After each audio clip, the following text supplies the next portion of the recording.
I wanted to show you how I was bending these little ribs and managing them. So what I do is I want each one to overlap the one before it.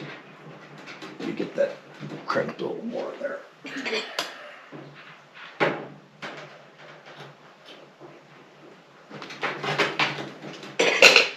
So I pull it out, make sure it's over the top, sort of get a feel for where the bend will be. And I kind of want it a little bit of an angle, so I leave room for this one to tuck under the next section. So I just make sure it's a little elevated on that side. Using a piece of carbon steel, grabbing the section and then folding it over.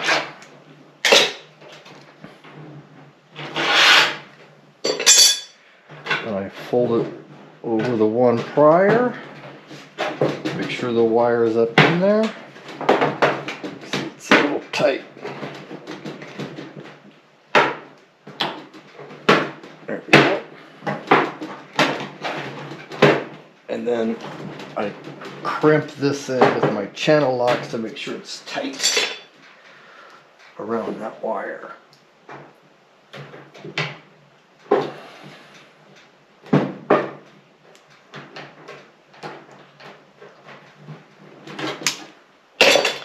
And then if I feel it's a little loose, I'll put a rivet through there. So I finished rounding out the edges where I folded them down, folded them over, and put that cable on the inside. I still probably can bend these a little more, but it's not as pretty as it could be, but I will say it's probably prettier than I thought it was going to be, especially if you're looking at it from the other side. So the next steps are to get this attached to our blower. Okay, the idea here is to attach a pulley system so that the blower is directly above the kiln. I want to be able to raise and lower it from standing over here in the corner, so I'll have the pulleys eventually be coming up to the ceiling this way and then down. I'll find a way to attach it to the wall there. But I think in order to make this stable, the pulleys have to be fairly separated in space by at least a couple of feet so that the ropes are coming out to provide the stability of this. I can't have them go straight up because then they'll be swinging too much. So I want to have them a good base. And so what I'll do is first get the center of this. So I'm assuming that that brick's about the same as this brick, so half of this brick, so somewhere in here it's going to be close enough. And then, oh, looks like these bricks are already fairly centered. So let's say somewhere in here. So I'm thinking that's my center. Okay, so I found, where are you? Found these hooks, which, perfect. I will screw these hooks into the joists, and I don't think you're interested in watching me drill. I'll be back in a few minutes so they hopefully can have a hanging blower.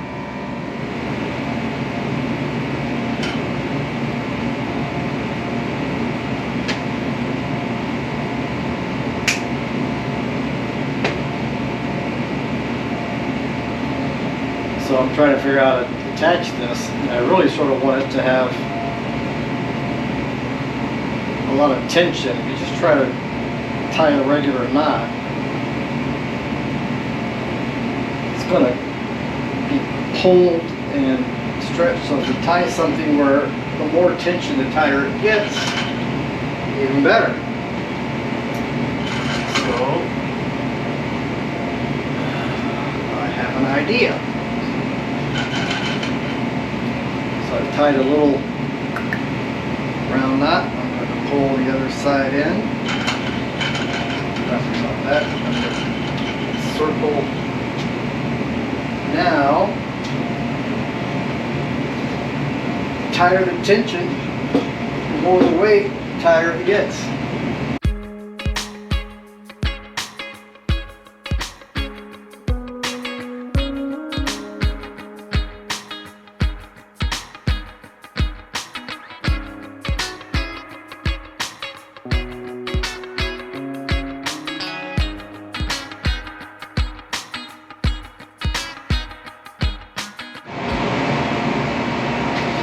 So now, as you can see, I went the totally opposite direction. I got as close as I possibly could, directly above the blower. And in fact, I couldn't get him into the rafters. I thought maybe that was a little too far, so I installed a couple of studs here that I could tie into. So now, let's see what we have.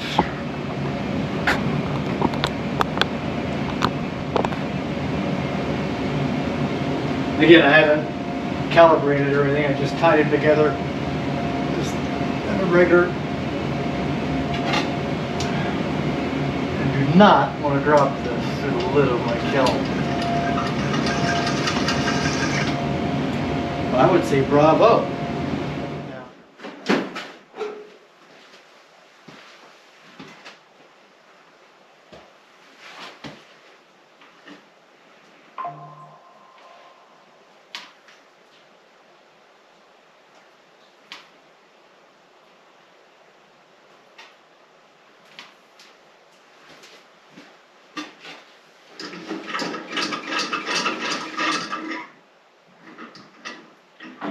Like a glove, baby.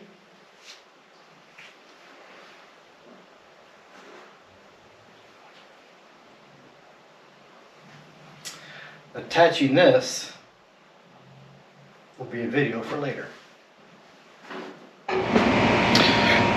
Okay, so I went ahead, I ran out of battery again. I went ahead and finished the installation of the kiln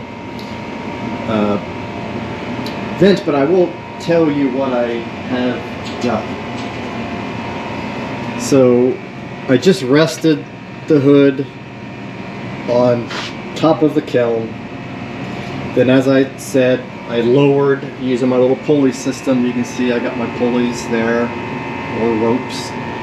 I just lowered this down so that my blower rested inside of the top of the hood.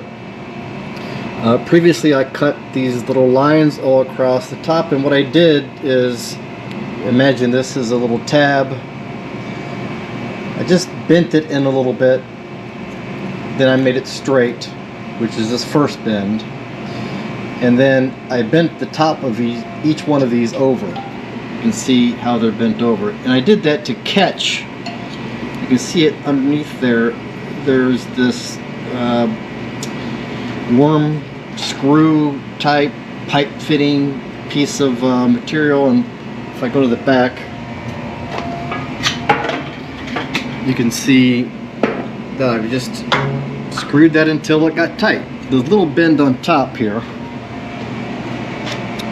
kept my band from sliding up, and it literally was a 5-minute dealio. Once I got these bends on the top, I made sure that it was underneath all the bends. I tightened it up. Works like a charm. So I can now lower it. I can raise it. I did finish installing the ventilation piece just with I used those clamps like I mentioned very early on. Without these, this had the tendency to droop, But I do think I'm going to replace the ropes that are holding that up with something that's less obtrusive, maybe some thin wire. And I think I will replace these eventually with more substantial materials such as wire. But yeah, that's that.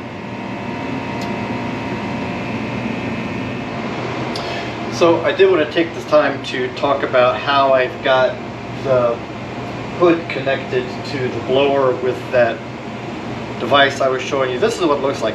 You can find these in the hardware store to connect pipes together. You can find them in 4 inches.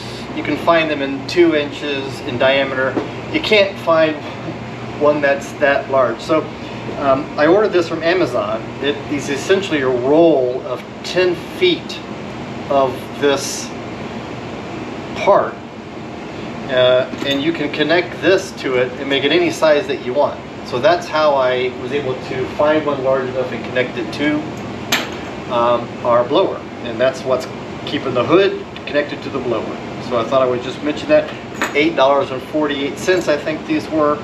And I'll just save this and use it for later.